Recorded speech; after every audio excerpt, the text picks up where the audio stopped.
আলহামদুলিল্লাহ আমাদের ধানের ইতিমধ্যে দেখেন শীষ বাড়িয়েছে, খুব সুন্দর শীষ হয়েছে। কিন্তু এখানে লক্ষ্য করে দেখলাম এই শুরুতে শীষ কেবল বাড়াইছে, এর মধ্যে দেখেন এই যে এই ধানটা টান দিয়ে দেখি, দেখেন এই ধান অলরেডি কিন্তু আপনার হচ্ছে নষ্ট হয়ে গেছে।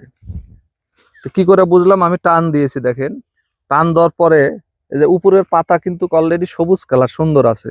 আমি টান দিয়েছি, এখান থেকে টান দেওয়ার পরে দেখেন এই পাতাটা এখন বাহির করে নিচ্ছি। পাতা বাহির করার পরে দেখেন যেটা হয়েছে, এই জায়গাতে দেখেন এই যে খায়া নিচে, এখানে কোথায় শীষ থেকে আধা হাত নিচে, শীষ থেকে আধা হাত নিচে আপনার এই জায়গাটা কিন্তু খেয়ে নিছে, পচন ধরেছে ওখানে।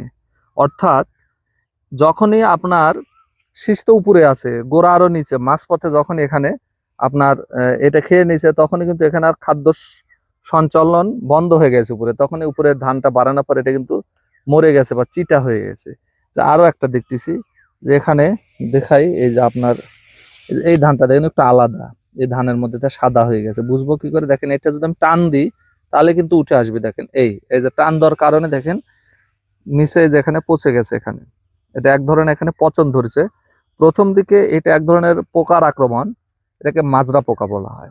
এবং পোকা থেকে পরবর্তীতে ওখানে আক্রমণ, তার পরবর্তীতে ওখানে কিন্তু এক ধরনের পচন ধরেছে, এই যে এখানে পচে গেছে কিন্তু। তাহলে আমরা যারা ধান চাষ করি, যদি এটাকে আমরা সুরক্ষা করতে না পারি, তাহলে কিন্তু অনেক বড় ক্ষতির কারণ হয়ে যাবে। এই জিনিসটা আমাদেরকে লক্ষ্য রাখতে হবে এবং এর প্রতিকারের জন্য আমাদেরকে অবশ্যই ফাঙ্গিসাইড এবং পেস্টিসাইড দুটোই ব্যবহার করতে হবে এখানে, কীটনাশক। তো যাই হোক, আজকের মতন আমাদের এই ধান ক্ষেত থেকে আপনি দেখলাম, যদিও নাই হঠাৎ দুটো একটা জায়গায় হয়েছে, এর তেমন প্রবলেম না, কিন্তু এটা কিন্তু কোনো কোনো জমিতে একটা প্রচুর পরিমাণে, দেখেন আমাদের জমিতে সেরকম নাই, কিন্তু হঠাৎ আমার চোখে পড়লো এটা। তো দু একটা ব্যতিক্রম হতে পারে, কিন্তু যাদের জমিতে প্রচুর হয়েছে তারা কিন্তু অনেক ক্ষতিগ্রস্ত হবে।